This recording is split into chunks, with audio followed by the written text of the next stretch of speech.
אתם ברוך השם נכנסים לחופה בראש חודש ניסן, יום מיוחד, אז שבעזרת השם היום הזה והשמחה הזאת תלווה אתכם כל החיים, ויהי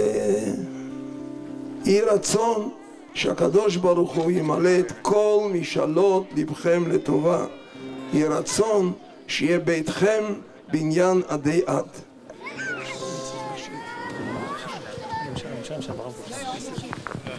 שיר המעלות